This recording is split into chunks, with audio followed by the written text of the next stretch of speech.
जीवन की रोटी मैं हूं, उसके अंदर कोई पाप नहीं था, इसीलिए कोई खमीर नहीं मिलानी।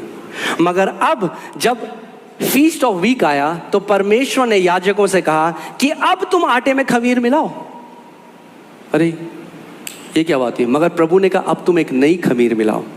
चलिए देखते हैं उसको। हालेलुया।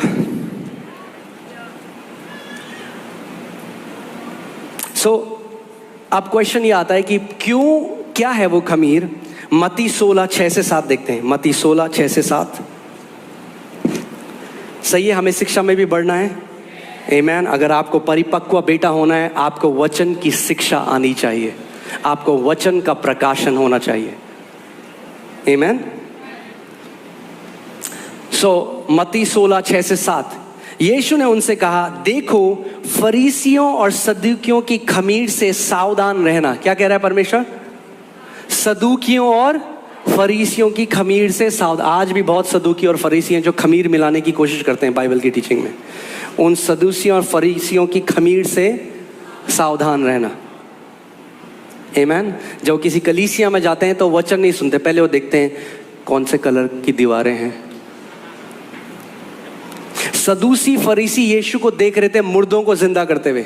वो देख रहे थे व्यक्ति जो लकवा था, जिसको 38 साल से वो चंगा हो गया, जो पैरालाइज था वो ठीक हो गया। मगर वो पता है कह रहे हैं ये शब्द के दिन में क्यों कर रहे हैं? उनका ध्यान कहाँ है? शब्द के दिन में क्यों कर रहे हैं? वो ये नहीं देख रहे कोई चंगा हो गया। ऐसी कई फरीसी यहाँ पे भी आते हैं।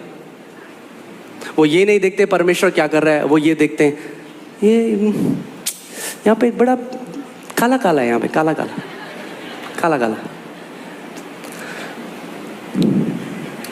यीशु मसीह कह रहा है सदूसी और फरीसियों की खमीर से क्या करो? सावधान रहो। वे आपस में विचार करने लगे, हम रोटी नहीं लाए, इसीलिए वो ऐसा कहता है। ये अपोस्टल्स हैं प्रभु के उस समय, जब उनके पास पवित्र आत्मा नहीं दिया गया था, तो उन्हें समझ में नहीं आता था प्रभु क्या कह रहे हैं। तो फिर अब देखिए यीशु मसीह क्या कहता है 11वीं आयत में, तुम क्यों नहीं समझते कि मैं तुमसे रोटियों के विषय में नहीं कह रहा हूं? मुझे लग रहा है वो भूखे थे तो हर समय रोटी के बारे में सोच रहे थे। परंतु यह कि तुम फरीसियों और सदूसियों की खमीर से सावधान रहना। क्या करना? सदूसियों और फरीसियों की खमीर से सावधान रहना।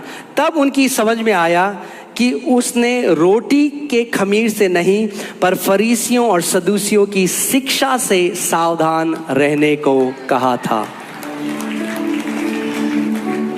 आमीन। यानी खमीर दो चीजें दर्शाता है, मैंने आपको कहा था। एक क्या दर्शाता है? पाप, जो एक स्वभाव है, और दूसरा क्या दर्शाता है? शिक्षा। जब परमेश्वर ने इनको बोला कि नई खमीर मिलाओ आटे में, नई खमीर जो है वो है नया स्वभाव, जो है राइचियसनेस, धार्मिकता। ये दिखाता है कि परमेश्वर ने अब आपको एक नया नेचर दिया है। और दूसरा, परमेश्वर ने अब आपको क्या दिया है? एक नई शिक्षा दी है, क्योंकि अब आप नई वाचा में हैं। अब आप आत्मा के द्वारा चलाए चलते हैं।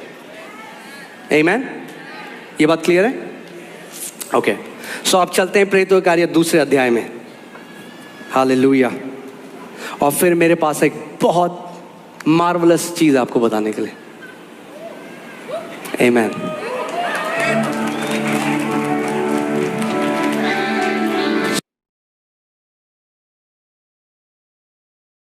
वे सब पेंतिकोस्त के दिन क्या हुआ? एक जगह इकट्ठा हुए। जब यीशु मसीह स्वर्ग उठा लिया गया, ये उसके 10 दिन बाद की बात है। प्रभु ने इनको कहा इंतजार करना जब तक पिता की पवित्र प्रतिज्ञा तुम्हें ना दे दी जाए। एकाएक आकाश से बड़ी आंधी की सी सनसनाहट का शब्द हुआ, और उससे सारा घर जहां वे बैठे थे गूंज गया। यही हमने पढ़ा एक्सोडस में, thunderings and lightnings and fire. Same चीज यहां पे हुई। और उन्हें आग की सी जीभें फटती हुई दिखाई दी, और उनमें से हर एक पर आ ठहरी। कितनों पे आ ठहरी? ऐसी खमीर से बच के रहना जो लोग बोलते हैं पवित्र आत्मा का बपतिस्मा हर किसी के लिए नहीं है। कितनों पे ठहरी? कितनों पे ठहरी? अगर तब सब पे ठहरी तो आज भी सब पे ठहरेगी। परमेश्वर पक्षपात करने वाला परमेश्वर नहीं। एक बहन आई मेरे पास, वो पहले बहुत बहस